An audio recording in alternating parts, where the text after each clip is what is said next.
எல்லாருக்கும் வணக்கம்.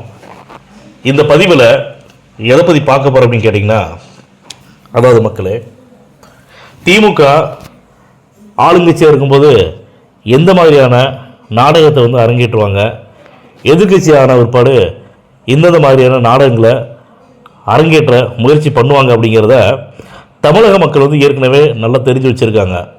அதனால தான் 2021 சட்டமன்ற தேர்தலில் திமுக என்னதான் நான் வாரி வாரி இலவசங்களை நான் கொடுக்குறேன் அப்படின்னு சொல்லி கண்டமேனிக்கு அறிவிச்சா கூட தமிழக மக்கள் தக்க பதிலடியை, சரியான பதிலடியை திமுகவுக்கு கொடுத்தாங்க அப்படிங்கிறதுல எந்த ஒரு மாற்று கருத்தும் கிடையாது. ஏன்னா திமுக இதுவரை சொன்னதை எதையுமே செய்யலை. உடனே ஒவ்வொரு அரசியல் மேடைகளிலும் பார்த்தீங்கன்னா திமுக தலைவர் ஸ்டாலின் அவங்க திமுக ஆட்சி, திமுக அரசு சொன்னதை செஞ்சிருச்சு, சொன்ன வாக்குறுதிகள், அதாவது தேர்தல் வாக்குறுதிகள், தேர்தல் அறிக்கையில் கொடுத்த வாக்குறுதிகள் எல்லாத்தையுமே நிறைவேற்றிட்டாங்க, சொல்லாததையும் செஞ்சுட்டு இருக்கிறாங்க அப்படின்னு கொஞ்சம் கூட கூச்சமே இல்லாமல் திரு ஸ்டாலின் ஐயா அவங்க பேசுனாங்க.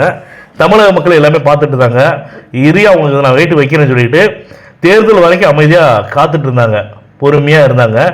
தேர்தல் நேரத்தில், தேர்தல் அன்னைக்கு குத்தனாக பாரு ஓட்ட விசில் சின்னத்துக்கு அந்த மாதிரி இப்போ தமிழக வெட்டிக்கழகத்துடைய அரசு தாவேக்கு ஆட்சி பெற்று முதலமைச்சராக விஜய் வந்ததுக்கு அப்புறமா முதலமைச்சராக பதவியேற்று குறைஞ்ச நாள் தான் ஆச்சு, 13 நாட்கள் மட்டும்தான் ஆச்சு.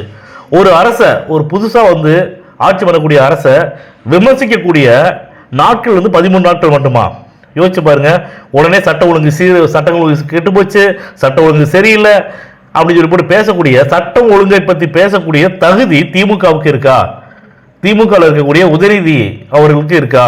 சட்டம் ஒழுங்கு உங்கள் ஆட்சியில் நல்லா இருந்துச்சா? எப்படி இருந்துச்சு உங்கள் ஆட்சியில்? உங்களுடைய ஆட்சியில் கட்டுக்கோப்பாக வச்சுருந்தீங்களா?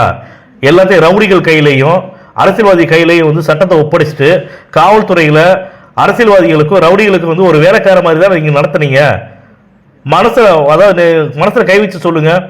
ஆனால் இந்த விஷயங்கள் எல்லாமே காவல்துறைக்கு, காவல் அதிகாரிகளுக்கு எல்லாம் நல்லா தெரியும். இன்னொரு குறிப்பாக ஒரு விஷயம் சொல்கிறேன் பாருங்க மக்களே. விஜய் அவருடைய ஓட்டு, அரசு ஊழியர்களுடைய ஓட்டு எண்ணப்படும் போது விஜய் அவர்கள் தான் அப்போ இருந்த லீடிங்கில் இருக்காங்க. அப்போ ஆளுங்கட்சியாக இருந்த திமுகவுக்கே அரசு ஊழியர்கள் ஓட்டு போடலைன்னா அரசு அதிகாரிகளாக இருக்கட்டும், அரசு ஊழியர்கள் எவ்வளோ பாதிக்கப்பட்டிருப்பாங்க.